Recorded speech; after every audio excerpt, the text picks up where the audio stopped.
আসসালামু আলাইকুম, welcome to আলহামদুলিল্লাহ এগ্রো। আশা করি সবাই খুব ভালো আছেন। আলহামদুলিল্লাহ আমিও ভালো আছি। তো চলুন প্রথমেই বলা যাক আমাদের খামারে এই ছাগলগুলো দেখতে পাচ্ছেন, তো ছাগলগুলো আসলে কোন জাতের। তো আলহামদুলিল্লাহ আমাদের খামারে যে কয়টা ছাগল আছে সবগুলোই ব্ল্যাক বেঙ্গল জাতের। তো চলুন এখন বলা যাক যে আমাদের খামারের লোকেশনটা কোথায়। তো আমাদের খামারটি হচ্ছে গাজীপুর জেলার কাপাসিয়া উপজেলার মধ্যে। তো চলুন তারপরে আরও কিছু আপনাদের কমেন্ট সম্পর্কে বলা যাক। তো সেটি হলো যে আমাদের খামার সম্পর্কে অভিজ্ঞতা কতদিনের, কিংবা আমরা খামার কবে শুরু করেছি। তাছাড়াও হচ্ছে যে আমাদের খামারে বর্তমানে ছাগলের সংখ্যা কতগুলো। ইনশাল্লাহ চেষ্টা করব এই সকল প্রশ্ন কিংবা কমেন্টের উত্তরগুলো দেওয়ার, সেই সাথে 100 ছাগল থেকে 200 ছাগল করার পরবর্তী টার্গেট নিয়ে আজকে আলোচনা করব।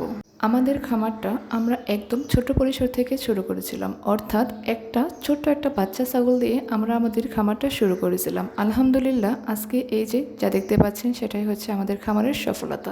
আল্লাহর রহমত এবং পরিশ্রমের দ্বারাই আমরা এতদূর অবধি আসছি। তো সব কিছুর জন্যই উপর আল্লাহর প্রতি অশেষ কৃতজ্ঞতা প্রকাশ করি। যদি আপনাদের প্রশ্ন এরকম হয় যে আমাদের খামার সম্পর্কে অভিজ্ঞতা কত দিনের, তাহলে হয়তোবা আমাকে অনেক গভীরে গিয়ে উত্তরটা দিতে হবে, কারণ আমাদের খামারে ছাগল ছাড়াও আলহামদুলিল্লাহ আরও বেশ কিছু প্রজেক্ট আছে।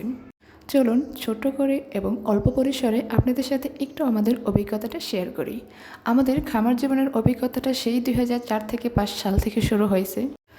তাহলে আজকে হচ্ছে 2025 সাল, তাহলে বুঝতেই পারতেছেন যে এটা কত বছরের অভিজ্ঞতা। তবে অবশ্যই সেটি কিন্তু ছাগল পালনের ক্ষেত্রে নয়। ছাগল পালনটা আমরা শুরু করেছি এই তো বেশি দিন আগে নয়, সেটা 2020 সালে। তবে 2020 সালে শুরু করার পরেও আমরা সেখান থেকে খুব বড় একটা লস খাওয়ার পরে আমরা আবার শুরু করেছিলাম 2022 সালে।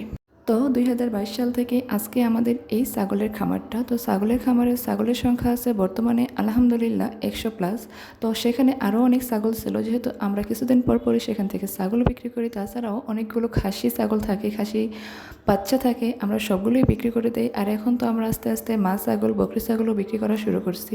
তো সব কিছু মিলিয়ে আমাদের খামারটা আলহামদুলিল্লাহ অনেক ভালো আছে। তো খামারি বন্ধুরা অবশ্যই দোয়া রাখবেন আমাদের খামারের জন্য। আজকে শেয়ার করব শুধুমাত্র একটি ছাগলের খামার তৈরির প্রপার প্ল্যান। কিভাবে অল্প পুঁজি দিয়ে খামার শুরু করে আস্তে আস্তে ছাগলের সংখ্যা সেখানে বৃদ্ধি করবেন এবং খামারটা চিরস্থায়ী করবেন। আমাদের খামারটাই শুরু হয়েছিল ছোট্ট একটি বকরি ছাগল দিয়ে। তারপর যদিও আমাদের খামারে একটা বিশাল লস হয়, তো সেই লস হওয়ার পরে আমরা আবারও কিছুদিন গ্যাপ দিই, তারপর আমাদের ছাগলের খামারটা শুরু করি। এটি হচ্ছে আমাদের একটি বাস্তব অভিজ্ঞতা, আজকে আপনাদের সাথে শেয়ার করতেছি। তো আমাদের খামারে কি হয়েছিল, 2022 সালে আমরা আবার কিছু মা ছাগল এবং বাচ্চা ছাগল দিয়ে শুরু করেছিলাম আমাদের খামারের পথ চলা। তো আলহামদুলিল্লাহ সেই পথ চলা থেকে আর আমাদের অভিজ্ঞতা, পরিশ্রম এবং উপর আল্লাহর অশেষ রহমতের পর হচ্ছে আমাদের এই খামারের সফলতা। আলহামদুলিল্লাহ সব কিছুর জন্য ধৈর্য, পরিশ্রম এবং সঠিক পরিকল্পনাই হলো আমাদের খামারের সফল চাবিকাঠি।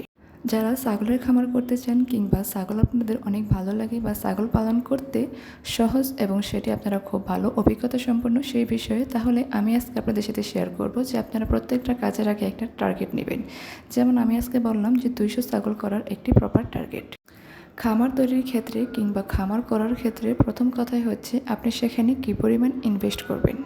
আমি এই বিষয়ে ছোটো একটা পরামর্শ দিতে চাই, সেটি হলো আপনার যদি খামার করার জন্য 10 টাকা থাকে, তাহলে আপনি সেখানে ইনভেস্ট করবেন মাত্র 3 টাকা। আপনি খামারটা অল্প পুঁজিতে এবং অল্প জায়গা এবং অল্প পরিসরে খামারটা শুরু করার চেষ্টা করবেন। তারপর আস্তে আস্তে আপনি সেখান থেকে যদি ঠিকঠাক মতো লাভ করতে পারতেছেন কিংবা প্রপার আইডিয়া নিয়ে আপনি কাজ করতে পারতেছেন, তাহলে আমি বলবো যে আপনি আস্তে আস্তে খামারটা বৃদ্ধি করুন। ছাগল পালনের ক্ষেত্রে কিংবা ছাগলের খামার করার ক্ষেত্রে অভিজ্ঞতা অবশ্যই অর্জন করা জরুরি। তো ছাগল পালনের ক্ষেত্রে আরও একটা বিষয় গুরুত্বপূর্ণ, সেটি হলো যে ছাগলের জাত নির্বাচন করা, খামার তৈরি করা। তো আমাদের দেশে ছাগলের বেশ কিছু জাত আছে এবং বাহিরের দেশেরও অনেক জাতই আমাদের দেশে বর্তমানে অ্যাভেলেবল। তো আমি আমাদের খামারের জাতটার কথাই বলি। আমাদের খামারের জাতটা হচ্ছে ব্ল্যাক বেঙ্গল। তো আমাদের খামারে আলহামদুলিল্লাহ এই জাতি সবগুলা ছাগল। তো এই জাতের ছাগলের একটি ভালো বৈশিষ্ট্য হচ্ছে এদের রোগ প্রতিরোধ ক্ষমতা বেশি এবং বছরে ওরা 2বার বাচ্চা দেয়। বছরে 2বার বাচ্চা দেওয়ার ক্ষেত্রে অবশ্যই এই ছাগলগুলো একসাথে 3 থেকে 4টা করেও বাচ্চা দিতে সক্ষম। খাবার খরচ কম লাগে এবং মানে ভালো হওয়ায় সকলের পছন্দের প্রথম তালিকায় থাকে এই ব্ল্যাক বেঙ্গল জাতের ছাগল। তাছাড়াও অনেক উন্নত জাতের ছাগলও আমাদের দেশে পাওয়া যায়, সেগুলো একটু আকারে বড় হয় এবং তাদের মাংসের চাহিদাও বাজারে অনেক বেশি। সেগুলো হচ্ছে বিটল জাত, জামুনাপুরি ইত্যাদি আরও অনেক জাতের ছাগলই আছে। তারপর হলো খামারের জায়গা নির্বাচন। আমি বলবো যে আপনারা প্রথমে 5 থেকে 10টি ছাগল দিয়ে খামার শুরু করতে পারেন। অল্প পরিসরে শুরু করলেই সবচেয়ে ভালো।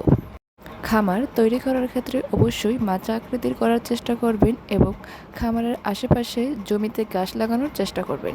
খামারের পাশে পরিষ্কার পানির ব্যবস্থা এবং খামারের যে ময়লা আবর্জনা বা বজ্র আছে সেগুলো একটি নির্দিষ্ট জায়গায় ফেলা। খামারের চারপাশে আলো বাতাসপূর্ণ এবং সবসময় খামার পরিষ্কার রাখার চেষ্টা করবেন, আর এটাই হবে আপনার সফলতার একটি সঠিক ধাপ। খাবার ব্যবস্থাপনা সম্পর্কে এখন একটু বলা যাক। তো ছাগলের খাবারে অনেকেই অনেক রকম খাবার দিয়ে থাকে, তো আমরা আসলে কী দিয়ে থাকি সেটা আসলে বলবো। তো আমরা দিনে 2 বার সবুজ ঘাস দিয়ে থাকি। আমরা আসলে নেপিয়ার ঘাস চাষ করি, তো সেজন্য আমরা দিনে 2 বার আনলিমিটেড নেপিয়ার ঘাস দিয়ে থাকি। তারপর দিনে 1 বার আমরা দানাদার খাবার দিয়ে থাকি। দানাদার খাবারে আমরা দিই ভুট্টা, গমের ভুসি, মিনারেল মিশ্রণ, সাথে আরও কিছু উপাদান মিলে আমরা একটা মিক্স দানাদার খাবার তৈরি করে থাকি।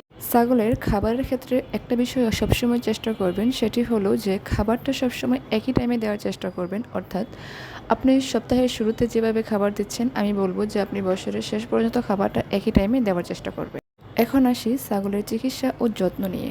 তো মোটামুটি এটা বলা যেতে পারে যে ছাগলের চিকিৎসা তুলনামূলক একটু কমই রোগব্যাধি হয়ে থাকে, তাই চিকিৎসা খরচও অনেকটা কম হয়। ছাগলকে 3 মাস অন্তর অন্তর কৃমির ট্যাবলেট বা কৃমির ইনজেকশন দেওয়া হয়ে থাকে। ছাগলের আরও কিছু গুরুত্বপূর্ণ ভ্যাকসিন আছে, সেগুলো হলো এফএমডি, পিপিআর। সেগুলো হচ্ছে বছরে 2 বার দেওয়া হয়, অর্থাৎ 6 মাস পর পর। আমি আবারও একটা বিষয় ক্লিয়ার করি, সেটি হলো যে আপনি প্রথমে অবশ্যই অল্প পুঁজিতে করার চেষ্টা করবেন, কারণ আপনার কাছে যদি মূলধন অনেক টাকাও থাকে, অর্থাৎ আপনার মূলধন যদি 2 লাখ 2.5 লাখ টাকাও থাকে, তাহলে আমি বলবো আপনাকে যে আপনি 20,000 25,000 টাকা দিয়ে শুরু করুন। আমি আমাদের নিজেদের অভিজ্ঞতা থেকে বিষয়টা আপনাদের সাথে শেয়ার করলাম। তো এমনটা নয় যে খামার সবসময় লাভই হবে, খামারের লোকসানও হতে পারে, তাই সেজন্য আমি বলবো যে আপনারা অল্প পুঁজিতে বা অল্প পরিসরে শুরু করুন। তারপর যদি উপরওয়ালার রহমতে সব কিছু ঠিকঠাক থাকে, খামার আস্তে আস্তে বড় করবেন, তারপর আস্তে আস্তে মূলধন বাড়াবেন। ছাগলের খামার বৃদ্ধি হতে খুব একটা বেশি দিন টাইম লাগে না, কারণ ছাগল বছরে 2 বার বাচ্চা দেয়। একটা মা ছাগল যদি বছরে 3 থেকে 4টা বাচ্চা দিয়ে থাকে, তাহলে খুব একটা বেশি সময় লাগার কথা না, কিংবা আমাদেরও খুব একটা বেশি সময় লাগে না। তো বন্ধুরা, ভিডিওটা যদি ভালো লাগে তাহলে লাইক, কমেন্ট ও শেয়ার করতে বলবেন না। আর এরকম আরও অনেক ভিডিও পেতে অবশ্যই চ্যানেলটি সাবস্ক্রাইব করবেন।